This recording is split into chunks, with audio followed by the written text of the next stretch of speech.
Hello, sweet souls. This is DTO, and welcome to my podcast where I speak with visionary leaders in the world about practices that are to awaken us and to bring us into a place of creativity and community. Ambujam Rose is a beacon of light in the realm of quantum energy healing, awakening, and self embodiment. Bringing 30 plus years of expertise to the table, she stands as an unwavering badass luminary for self empowerment and living truth. With profound understanding of the soul's journey, she offers an unmatched mixture of accelerated healing and sparking inner knowing to quicken your awakening and ease your spiritual upleveling. Beautiful, beautiful. Well, let's jump into our questions. Thank you for being on the podcast. Thank you for having me. Hello, my loves. Hola, so good to be hola. with y'all. Thank you for your presence and your energy. Appreciate you. And you will be a featured facilitator at the Sun Valley Joy Summit. So let's kick it off. So First excited. question is, tell us about yourself and what you'll be sharing. So I'm going to quicken my 30 years worth of journey of work anyway. So ever since I was a wee girl, I was 2 years old, I was seeing the path of the soul and all its significant lifetimes that are creating people's root causes of their foundational issues in this lifetime. And when I moved to San Francisco when I was 26, all my gifts turned back on because I forgot that I used to do that. And I was doing my readings with people. So this was 30 years ago. I was doing my readings with people for about 2 or 3 years, and I was talking with the soul and talking with all these aspects of people to help them heal and release their stuff super fast. And then my client that I was working with literally woke up in front of me, and all this light came through her heart. And I could see that even though she has a soul, she has a soul history, she has this life stuff, this true self, which is what we're all waking up to now, right? This true self is actually not any of that. And yet it's all still here. And so my work completely had to change to learn about the true self, learn why we still have our quote stuff, right? And how to heal it from the perspective, from the approach of the true self, the heart, the beingness, the energy. So I was doing my work with people in this new way, and my clients started waking up more and more and more, and they all started having very similar experiences. My life is falling apart. I don't know who I am. All my stuff is up 24 hours a day. And I felt from my team that I call Spirit, they're like, we need a whole new healing modality to meet people in this awakening, to help clear their stuff super, super, super fast and embody who they are. And we need to do it at a group level because one-on-one was taking too long. So this thing that I do, I call group power healing, was born. And what we do is we meet as a group, which is what we're going to be doing in the summit. We meet as a group, and I see exactly where you are in your path of awakening. And where exactly you are is triggering very specific, relevant soul history of old hurts and belief systems and stories and identity, and how these two things are meeting in the exact same moment for what needs healing to help you embody yourself that much faster and easier. So that's what I do in a nutshell is we help you clear your old stuff super fast and awaken that much quicker and embody who you are. Yes to all of that. Quick, like really quick. Yes. And so I just want to actually share this one part. Why we can do it so fast, why we can clear soul history and this life stuff, why we can do it so fast is two things. The energy meets your deepest, most purest, sweetest, cutest, curious desire to be free and to be who you are. The energy meets that, and within the truth of all of us, our true self has the capacity, we could say, to understand something in 2 seconds. It doesn't have to go through the mind. It doesn't have to go through the emotions. We know, our knowing knows. So it's that energy that we partner with and collaborate with, that's then able to understand its soul history super, super, super fast, complete it, reconcile, clear, and then embody itself.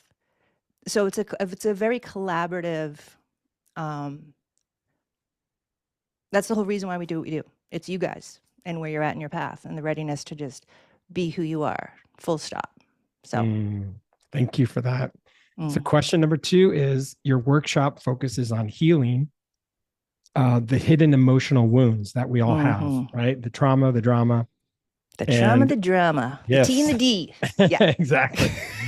That's what we do, right? We come into this lifetime where we're just like these balls of like, whoa, what's going on? And how do I interpret all these energies and sensory overloads and everyone else's emotional garbage and that gets thrown onto us, right? So the question is, what are some common blocks that prevent people from fully experiencing their joy?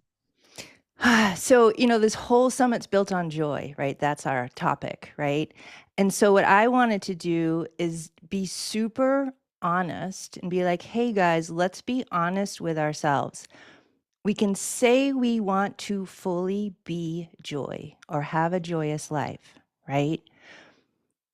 And we can overlook how important it is to actually feel safe inside ourselves to receive joy fully and fully be joy. And we're not talking about an emotional joy that can come and go, right? We're talking about your true aspect of who you are, who and what you really are, is this joyous, kind of bright, neutral, quiet, alive energy, right? To fully be that, you have to feel safe inside yourself to receive that, to receive yourself, to be who you are.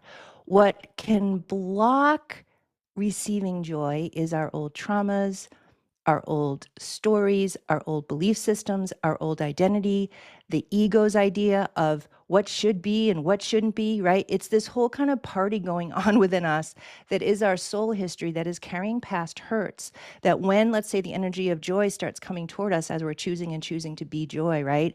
When that energy starts coming toward us, these past parts of us that are carrying trauma can perceive joy as not safe. Because in order to truly be in joy, these pieces have to heal to let joy in. So it's where we're carrying old traumas and fear that then the joy doesn't feel safe to truly be, because then we'd have to heal the very thing that was originally there that started our whole journey of healing in the first place. So it's both subtle, it's past life stuff, past life trauma and this life trauma, and fear and experiences that we've had that are very, very real. So in the summit, we as a group, again, I see where you guys are on that path of receiving joy, and what within you needs to come forward, needs to heal, needs to be seen, needs to be reconciled, needs to be received, to be able to fully, like a sponge, take in joy and feel safe. So it's at the end of the day, it's trauma on many levels that affect that, really feeling safe to receive that joy. Wonderful.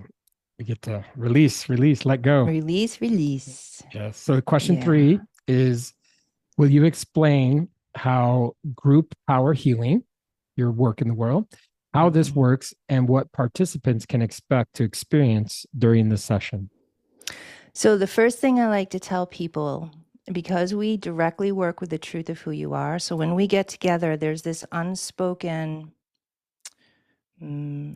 choice that everyone feels to be who and what you really are. When this session starts, we come into this collaborative energy, and this big kind of group power field, I call it, comes from kind of within you and around you, that holds all the spiritual energy that we need, all the medicine that we need, all the information that we need to help you heal and release and bring the information in that's needed to receive joy. So When that starts, and it starts even like before I start talking, basically the second I get up there, the field is gonna start. What I like to tell you guys is there's nothing you have to do. You don't have to try to get beyond anything. You don't have to try to feel anything. You don't have to think anything out. Just drop in with yourself and be. As you're just dropping in all that information, like a movie, literally, this is how I see, like a movie pops up in front of me and shows me all the areas that are ready to release. So it's the entire session is this quick, deep, profound clearing and healing, and then the information is coming through for me to share teachings and guidance of how to embody joy, how to align with your true self. It's all very alive and in the moment because your being is bringing all of that information. So the whole session is completely effortless. Nothing you have to do but just be as you are. And the healing will be for about an hour and 15, hour and a half. And then I'm going to be doing Q&A with you guys and do personal questions as we're in the group of what you might have a question about how to embody yourself, how to align yourself with whatever that your questions are. And because we're in a group, your questions will then support everyone when those answers come, and then even more healing starts. So it's a lot of healing in a very short amount of time. It's like, I like to give this metaphor of, imagine if you had 500 miles to walk and I come along with a car and I'm like, hey, you want to ride? And you go, sure. And then you get in the car and we're driving the same exact 500 miles, but we're doing it quicker because we're in a car, right? So we take what would have already happened with you, but we're able to do it in 2 seconds. We're able to drive you those 500 miles instead of walking the 500 miles. And so your job is to be in the passenger seat and just receive and watch the scenery and take it in just as you would effortlessly, like you're a passenger in the car. But you're an active passenger, right? And so the activeness comes from that depth of the truth of you. So it is an effortless, instantaneous release and healing. And it's kind of like my clients say, it's like a spiritual spa. You just kind of be, and it all happens. So, and a lot of leaping forward in your next level. So as we release the old stuff, your consciousness continually leaps forward into the next levels of who and what you are, and then that reveals the next layers, and then you leap forward, which reveals the next to heal and clear, and you leap forward. So it's a kind of a full-on massive awakening and embodiment accelerated on an accelerated level. So that's what we do. All aboard. I love it. Yeah. So question 4 gets into that part around many people struggle with letting go of old patterns, right? We're creatures of habit. So what advice would you give to someone who wants to release what no longer serves them? It's such a good question, right? As we keep awakening, how we used to do healing keeps falling away, right? It's like, this is no longer working. It's taking too long. So the first thing actually that I want to say is know thyself. It is so foundational now to spend time with your awareness in your heart, in your beingness, getting to know who the F are you, right? Who even are you?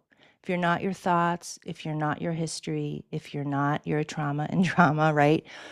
Without that core knowing the self, healing these days it just doesn't work at the end of the day, because no matter who, this is my experience, okay? So no matter who you see as a healer, no matter what you do, if you don't have that core sense of self, there's always a seeking and a grasping and a reaching and waiting for something to heal or waiting for something to be different. It is so core now that we must know the self. And it's not about knowing it from your mind. It's about direct experience, spending time with you, getting to know your inner landscape. From there, that's where we go to ask all of our questions. How do I let go? How do I heal this chronic issue, physical, emotional, mental, spiritual. We drop into that deepest chorus well, right? Always going back to the well. And because we just keep awakening and awakening and awakening all day, every day, quicker and quicker, it's not about having a fixated, static experience of yourself. It's about the curiosity of, what is my energy now? Who am I now? And then from there, we address our stuff. Because if we address it from the mind or from an identity or from the me that I still think I am, it just doesn't work, and it's too slow, right? It's kind of like a Fred Flintstone car versus a Tesla. Like, we need to be in our Teslas now, right? And so know thyself, know thyself, know thyself, know thyself is the foundational answer, is how I see it. And then from there, you're led of, how do I heal X, or how do I let go of X? Or so that's, in my opinion, the kind of end all answer. What do you do? Tune in, right? What do you do about this? How do you make a decision about finances, issues, relationships, career? You name it, the answer is within you. I know that's been said 1,000 times, right? But it's really, really true. And we have to learn who we are, how we work, what our essence feels like. Because again, these days, without that, we're like in the tornado of energy. We're just like, I don't even know who I am, what's going on. And even, for those of us that have been on the path for a long time and been in this practice for a long time, you would think it, quote, gets easier. And it does to a degree, but there's even more subtler levels of energy that is not who we are, that is coming up, like you said earlier, right? We're in this kind of bombardment of energy, and really learning how to navigate that now, right, is key. And how do you do that? Know thyself. This is my energy. That is not my energy. How do I know? Because I know who I am. And that doesn't feel like me, right? And that emotion that I thought was an emotion, well, that's not an emotion, that's an energy. And I'm not saying all emotions are that, right? But again, it's like the subtleness of discernment now that we need to walk this path and be in that river more and more, and embody that peace and that joy and that calmness. Have to know the self, man. Got to. Aho, yes. The Atma, right? The soul. Beautiful. All right. Well, let's jump into question 5. And it is to have people that are watching the podcast now prior to the summit, as well as if they're watching it during or after, where you get the opportunity to share how people can connect with you online. And if they want to continue maybe going deeper with you once they've experienced your work at the summit. So what's the best way you'd like people to connect with you? You can find me on, first, my website is ambujamhealing.com, ambujamhealing.com. I'm also on Instagram, Ambujam Healing. I'm on YouTube, Ambujam Healing, and then Facebook, Ambujam Healing. And those are all my main things. Wonderful. Well, I appreciate your energy. I appreciate the appreciate healing. You, man. Thank you so much. Feeling the good vibrations and already choosing to have those cutting the cords, boundaries, knowing what's mine, releasing what's not. And it's super empowering. So I appreciate you giving people a little morsel, a little nugget, multiple nuggets to get to the mothership of who we are. Amen, man. Yes. That's all that's left to do. The Reese's Pieces, right? ET phone home. All right. Appreciate you so much. Thank you so much. All right. Yeah. See you guys at the summit.